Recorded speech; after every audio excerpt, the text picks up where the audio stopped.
Hey everyone, it's Dr. Andrew Orr here. I thought I'd come on today and we're going to talk about endometriosis. But one of the things that people always ask me is that, well, I've had a laparoscopy. The specialist or the surgeon went in there, couldn't find anything. Does that mean that I don't have endometriosis? Well, the answer is no. It doesn't mean that you don't have endometriosis. The problem with endometriosis is that sometimes when we go in for a laparoscopy, that you actually can't see the disease, or the disease hasn't been expressed into the body yet, and they may have gone in too early to be able to see it. Not too early, but yeah, too early to see it. I'll give you an example. I'll just share my screen very, very quickly. I've shown people this diagram before, but when we look at endometriosis, we get what we call endometriotic implants. And these implants, as you can see here, they're very, very, very, very tiny. They're microscopic, and that's how they float around the body and they end up in places they shouldn't be. And just remember, what we have to remember about endometriosis is that endometriosis is normal tissue. It's normal tissue growing in abnormal areas. So this is why when people say, oh, it's an autoimmune disease, blah, blah, blah, it's not an autoimmune condition. It doesn't act on itself. It doesn't produce antibodies and so forth. It's a whole other post unto itself. But as you can see here where I've got my cursor, you get what we call the microscopic implants. Now, microscopic means they're microscopic and they can only be seen under a microscope. Now, the problem is when a surgeon goes in, if they can't see it or they can't see where disease is, they can't just go around willy-nilly taking biopsies here, there, everywhere, because let's face it, biopsies cause some scarring. And they cause some little bit of damage to the tissue and so forth. So they'll go around and take some small little biopsies. But the problem is that if you go into an area where there's no active disease, it's going to show up on your histology, which is your blood test basically for the biopsy, that there's nothing there. The other part is it depends on who is interpreting your histology too. And I'll give you an example.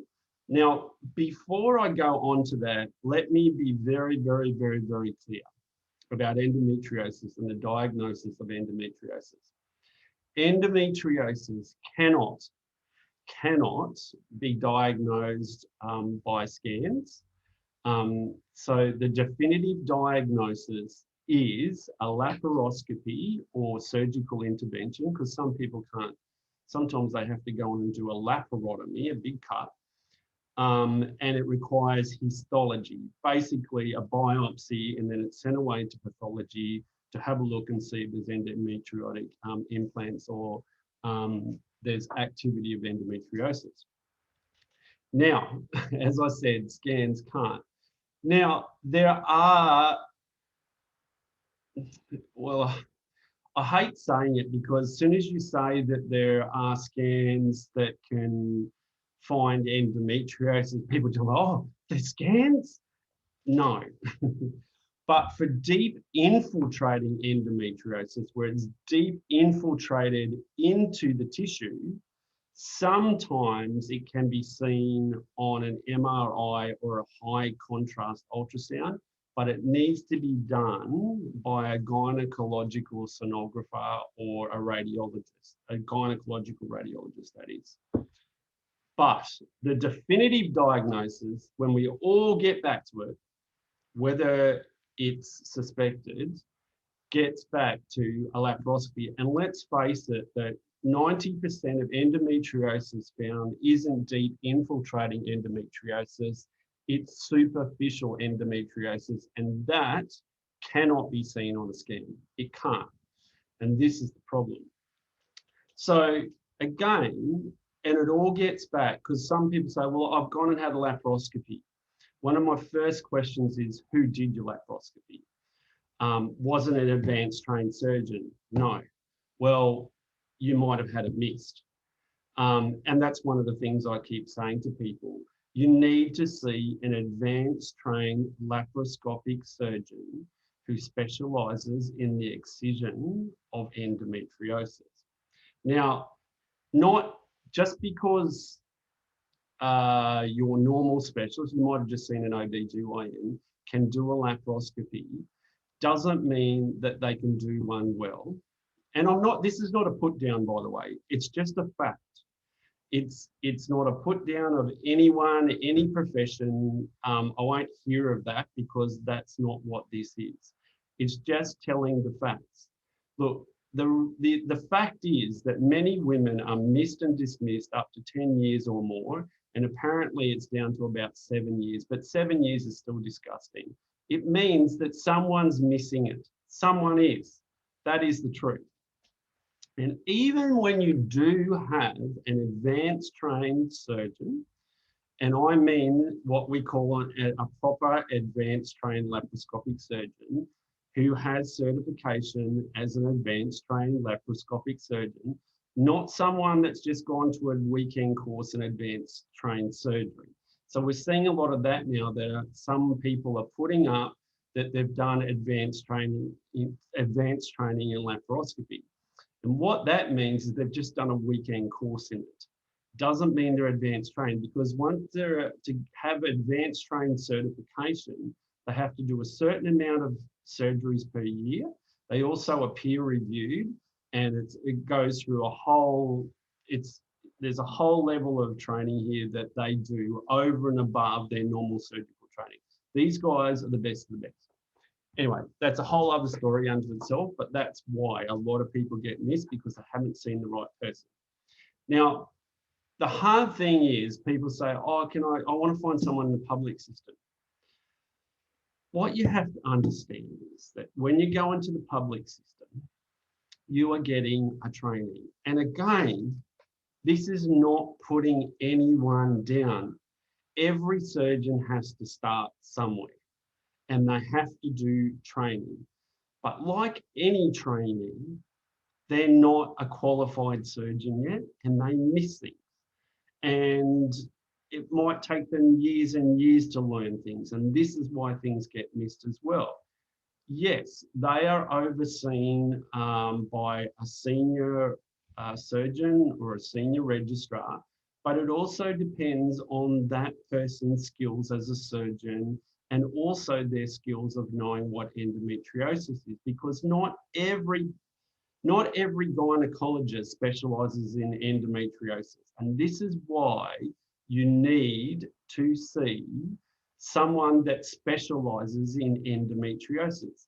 Some gynecologists just specialise in certain areas, and that's what they do. It's like all areas of medicine. There's people that specialise in certain little bits of areas, and that's just the way it is.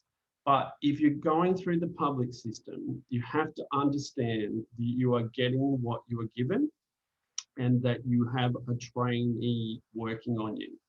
Now, people go, but why aren't there advanced trained surgeons in the public system? Because they don't get paid enough. And it's a whole other debacle in itself, and it's a whole government level. And it's one of those things I just often don't want to get into the discussion about, because it's a government issue.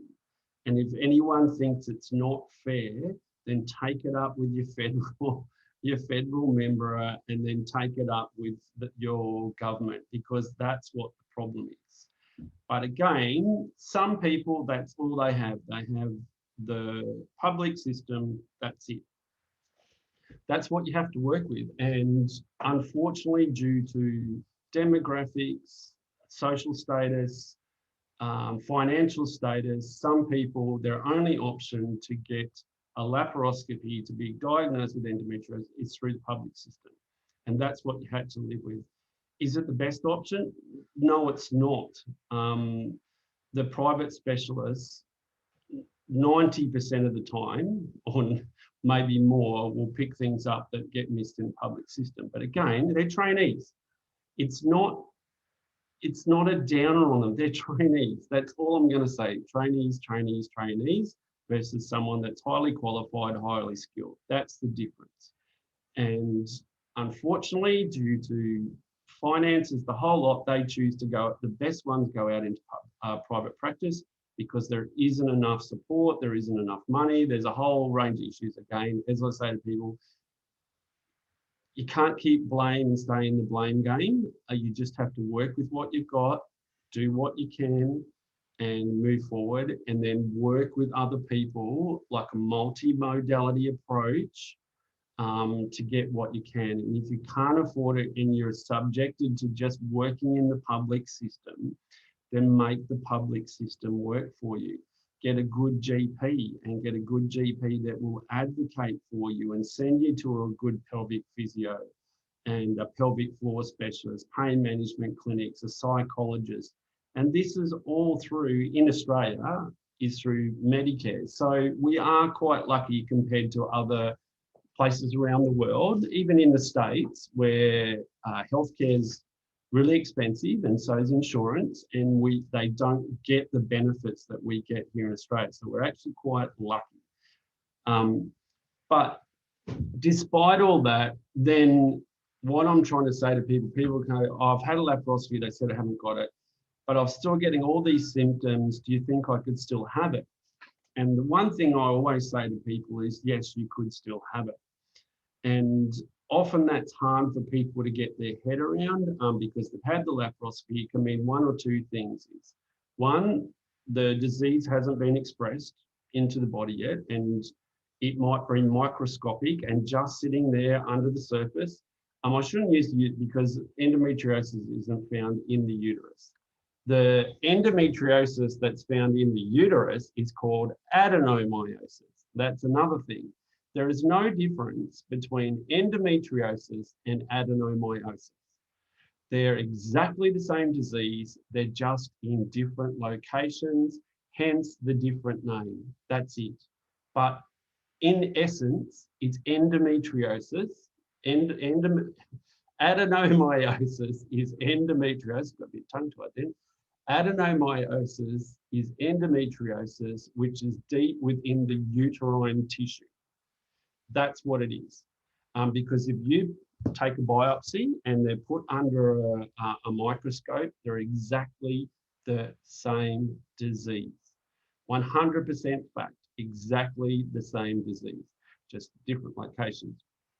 But even still, because endometriosis can be anywhere, and usually it's on the side walls of the pelvis, it can be on the uterosacral ligaments, it can be on the bowel, it can be on the bladder, it can be on the tubes, like here. So you can sometimes get it on the tubes, like this. It can be on the ovary. It can get up into the lungs. It's been found in every organ in the body.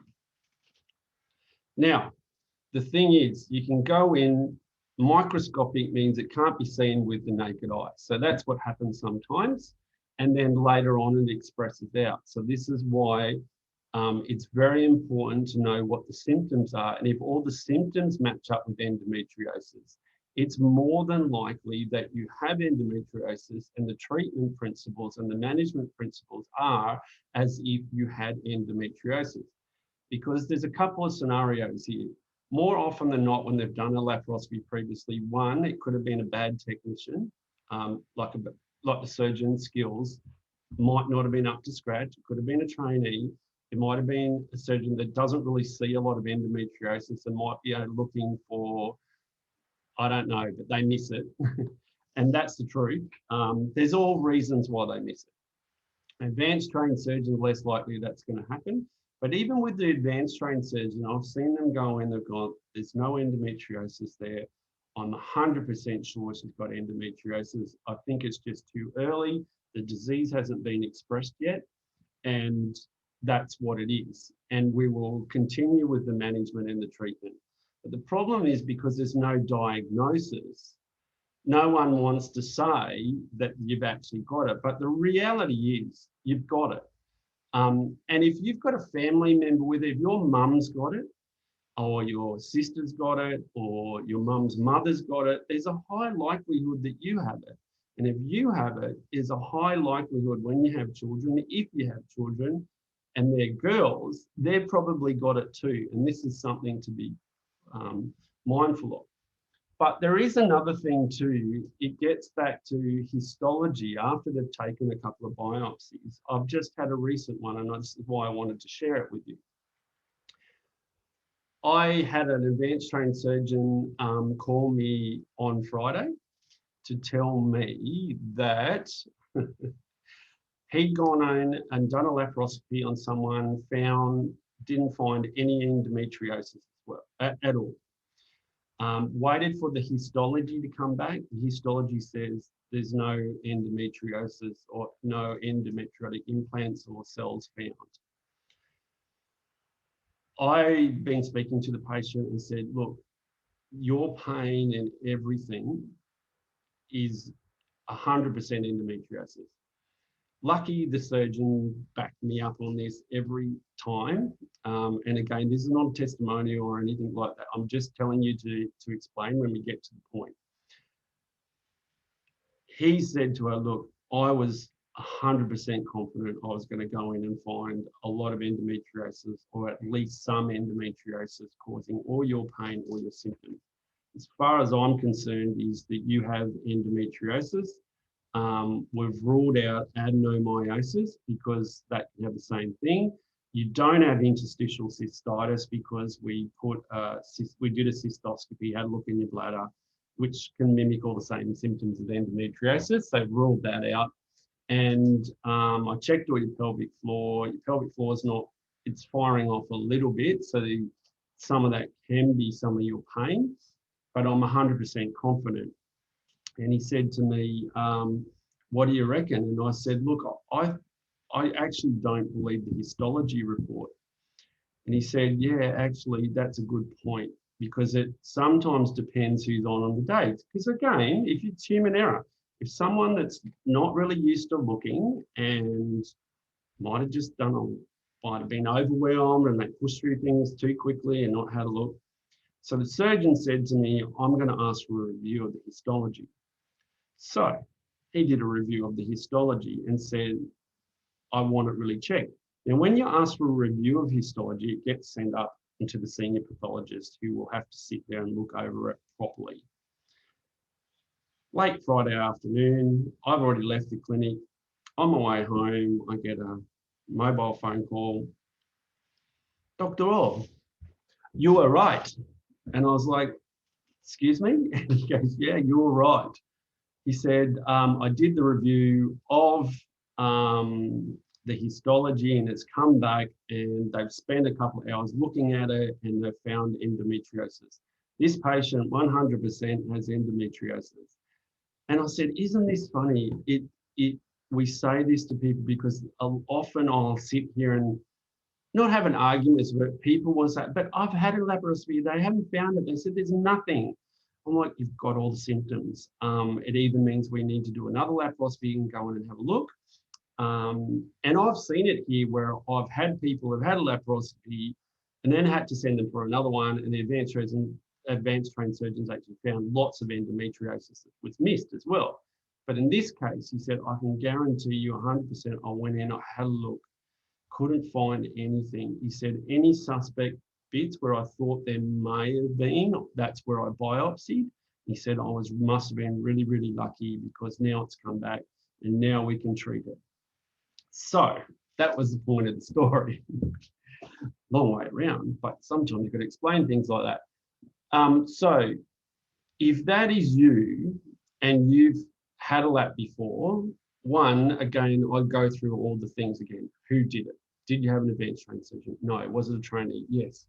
Who did it? You know, all those kinds of things. Was it a review of the histology? No. And go through all that kind of stuff and work it out, because more often than not, a lot of people just have their endometriosis missed. And again, like the pathology, the head of pathology had to ring up and say, look, I'm really, really sorry. Whoever did this has really made a big stuff up. Lucky he asked for a review and we've actually found it. And he said, yeah, and he said, that's it. Sometimes we go in, disease is not fully expressed. It's just under the surface. You can't see it's causing a lot of inflammation there. And that's it. Anyway, I just wanted to come on and share that to let you know that yeah, just because you've gone in had a laparoscopy, that it doesn't mean that you don't have the disease. All right, got tongue-tied twice. All right, thanks everyone. Thanks for listening, and I will talk to you soon.